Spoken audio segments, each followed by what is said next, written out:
yan o, yung inclined surface, titingin ka dyan inclined. Ito po, auxiliary view ng slant surface ng inclined. Ito itong cut surface para dyan. Hindi ito ha. Pag po ginawa, auxiliary drawing yun. Ang auxiliary drawing po ay ang pinapakita yung tunay na saan yung cylindrical dito. That's a solid that is cylindrical. Yeah, there, diba?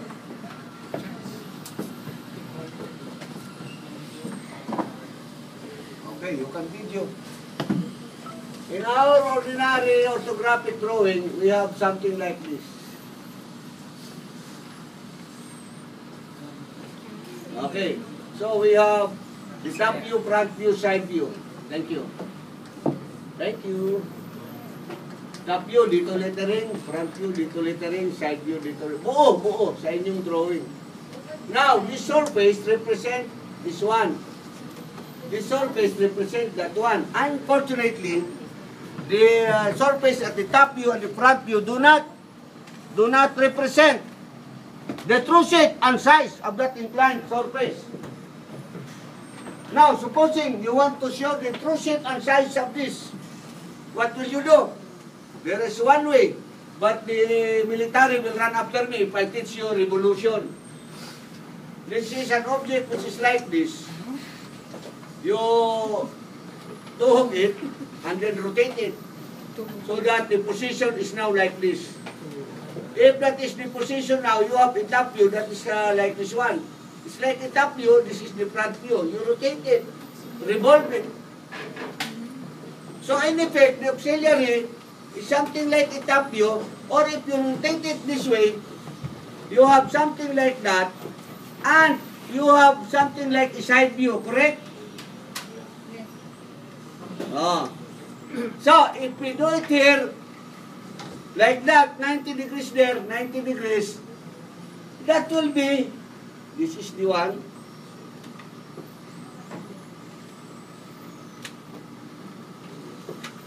It's this line. So, it will be the same because they are one and the same, correct? This line is this one. So, that's the same. Correct?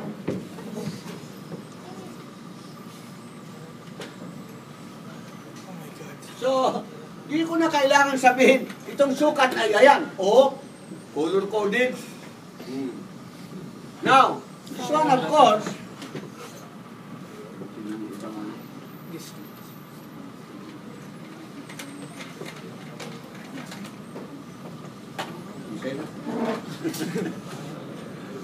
so ito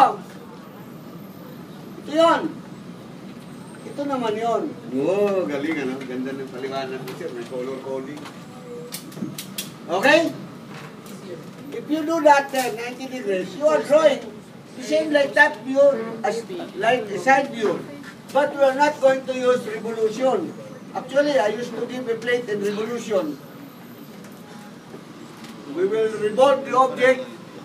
That's the top view, front view. We will revolve it, and then the resulting revolution will produce something like that. And then you have this object, this top view, and then you will have this one. Then we will revolve that, and you will come up with another version there. What's going to happen? You have something like that, and then something like that. Then you will have another one there. Okay. So, but now I'm not giving that anymore. This is a good exercise to make your brain revolt. Revolt para masira. No, it will improve your imagination. Your 3D talent. It will be uncovered. It will be brought out. Videoception. So, if you have this one, yan, actual. Mga kababayan ko. If this is 30, ito pag 45, pagdating sa isometric, itong dalawang line ay hindi magkaiba. They coincide. So it is 30, 45, or 60. We will draw the whole figure first.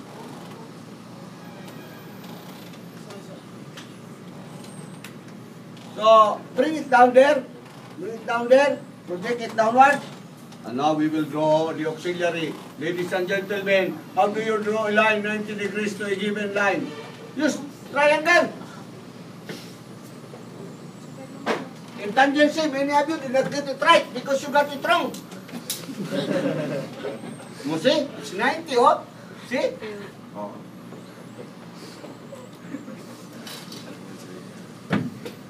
I'll give you a tip. If you make this 60, be practical. If you make it 45, that will be 45. If you make it 60, that will be 30. Utak! Di ba? Makahirap pa kayo eh. I'll give you a tip also. You draw the whole box first. There. Wow, so it will be mabilis.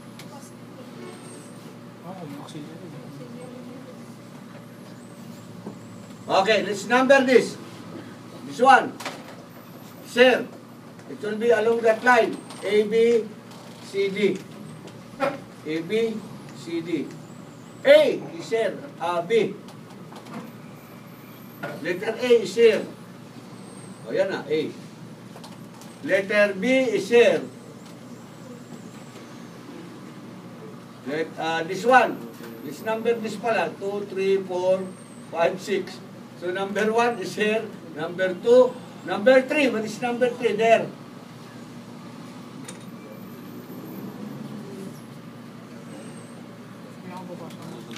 Number 4.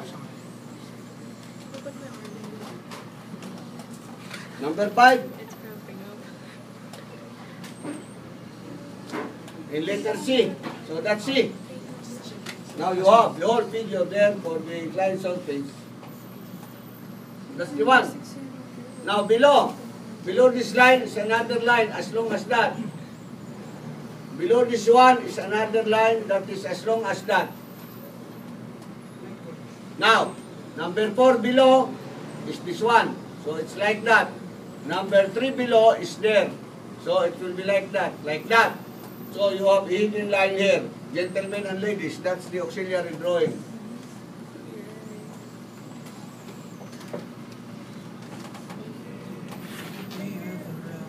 Okay. Okay. So top view, front view, auxiliary drawing, no need for the side view.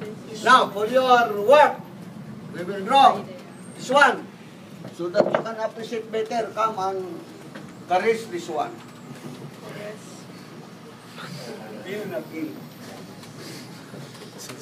Let's have the circle there. Let's have the center line. Let's have the front view.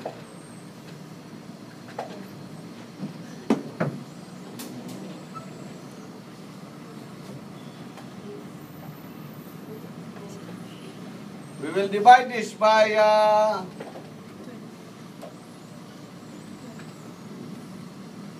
yan. Equally. 30 degrees, 60 degrees, 60 degrees, 30 degrees. Yan po, nakita nyo? You saw what I saw? Now, let's number this. 1, 2, 3, 4, 5, 6, 7.